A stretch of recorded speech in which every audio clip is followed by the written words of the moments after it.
வணக்க மக்களே, நீங்கள் பார்க்கறதுக்கு தமிழ் Chemistry.Dhiva. இப்போ நம்ம சேனலில் பார்க்க போகிற விஷயம் வாழைப்பழத்தில் எப்படி ஆல்கஹால் ப்ரிப்பேர் பண்ணலாம் அப்படின்னு சொல்லிட்டு. ஏன் இப்போ இப்படிப்பட்ட ஒரு வீடியோ பார்க்குறோம் நீங்கள் கேட்கலாம்.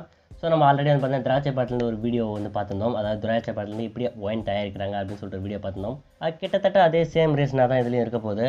இதற்கு முன்னாடி நீங்கள் வேறு ஏதாவது வாழைப்பழத்தோட ரெசிபி நீங்கள் ஏதாவது கேள்விப்பட்டிருந்தீங்க அப்படின்னா அதெல்லாம் டோட்டலாக மறந்துடுங்க. இது வந்து பார்த்தீங்கன்னா ஈஸ்ட் ஆஃப்ரிக்காவில் மிகப்பெரிய அளவில் வந்து பார்த்தீங்கன்னா பிஸ்னஸாக போயிட்டுருக்கு. ஆனால் அதுக்கு முன்னாடி அங்கே ட்ரெடிஷ்னலாக இதான் ஃபாலோ பண்ணியிருந்தாங்க.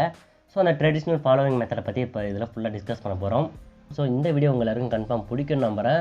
இந்த வீடியோ ரொம்பவே சுவாரஸ்யமாக இருக்கும். ஸோ எல்லாம் ஸ்கிப் பண்ணாமல் ஃபுல்லாக பாருங்கள். இது வரைக்கும் இந்த சேனல் நீங்கள் சப்ஸ்கிரைப் பண்ணலாம் அப்படின்னா சப்ஸ்கிரைப் பண்ணிட்டு கூட நோட்டிஃபிகேஷன் பெல் பட்டனை ப்ரெஸ் பண்ணி வச்சுக்கிட்டோட ஒரு லைக் பட்டனை தட்டி வச்சுக்கோங்க. வாங்க இப்போ வீடியோக்குள்ளே போகலாம்.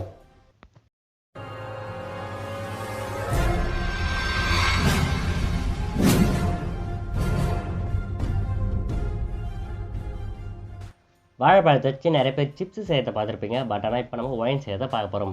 வாழைப்பழத்தை நல்லா வந்து பார்த்தீங்கன்னா தோலை உரிச்சு எடுத்துக்கிறாங்க. அதன் பிறகு வந்து பார்த்தீங்கன்னா ஒரு வுட் பேரல்ஸ் அப்படின்னா ஒரு பிளாஸ்டிக் பேரலில் போட்டு அதை நல்லா வந்து பார்த்தீங்கன்னா கட் பண்ணி அதுக்கப்புறம் வந்து பார்த்தீங்கன்னா நல்லா மேஷ் பண்ணுறாங்க. சில பேர் கையால் மேஷ் பண்ணுவாங்க, நிறைய பேர் வந்து பார்த்தீங்கன்னா காலாலேயும் மேஷ் பண்ணுறவங்க இருக்காங்க. ஸோ அதுக்கு அடுத்தபடியாக என்ன பண்ணுவாங்க அப்படின்னா இது எல்லாத்தையும் எடுத்து ஹாட் வாட்டரில் கொட்டி நல்லா வந்து பார்த்தீங்கன்னா கொதிக்க வைப்பாங்க. நல்லா ஒரு ஜூஸ் மாதிரி ஆகிட்டு நல்லா குழகுழப்பாக ஆகணும். ஸோ அப்படி அதெல்லாம் பண்ணி முடிப்பாங்க. ஸோ இந்த ப்ராசஸ் அவங்க வந்து பார்த்தீங்கன்னா கிட்டத்தட்ட ஒரு 3லேருந்து 5 மணி நேரத்துக்கு மேலே பார்த்தீங்கன்னா அதிகமாக டைம் எடுத்துக்கோங்க.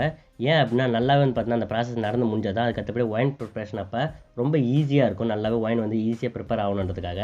ஸோ அது காரணம் என்னன்னு சொல்லி உங்களுக்கு தெரியுமா? ஸ்டார்ச் வந்து பார்த்தீங்கன்னா இருக்கும். ஸோ அந்த ஸ்டார்ச் எல்லாத்தையும் வந்து பார்த்தீங்கன்னா சுகராக மாற்றுறாங்க. ஸோ சுகராக மாற்றலாம் வந்து பார்த்தீங்கன்னா ஈஸியாக ஈஸ்ட் வந்து பார்த்தீங்கன்னா கன்வெர்ட் பண்ணிடும் ஆல்கஹால் அண்ட் கார்பன் டை ஆக்சைடா. ஸோ அதுக்கு அடுத்தபடி என்ன பண்ணுறாங்க அப்படின்னா இந்த மேஷை எடுத்து இன்னொரு கண்டெய்னரில் கொட்டி அதுக்கு அடுத்தபடி என்ன பண்ணுறாங்க அப்படின்னா சுகர் சொல்யூஷன் அதில் ஆட் பண்ணுறாங்க. ஸோ அந்த சுகர் சொல்யூஷனுக்கு அப்புறம் அதை திரும்பி மறுபடியும் கொதிக்க வைக்கிறாங்க.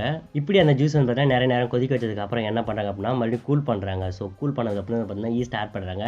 ஸோ ஈஸ்ட் ஆட் பண்ணுறதை பொறுத்து தான் இருக்குது. ஈஸ்ட் வந்து பார்த்தீங்கன்னா ஆக்சிஜன் இருக்கிறது தான் வந்து பார்த்தீங்கன்னா வளரும். ஸோ பட் ஆனால் எத்தனால் ஃபார்ம் ஆகணும் அப்படின்னா அதாவது நம்மளுக்கு ஆல்கஹால் ஃபார்ம் ஆகணும் அப்படின்னா அந்த இடத்துல ஆக்சிஜன் ப்ரெசென்ட்டாக இருக்கக்கூடாது. ஸோ அப்படிப்பட்ட வெல் க்ளோஸ்டு ஏரியாவில் வச்சு ஒயின் ஈஸ்ட் ஆட் பண்ணுவாங்க.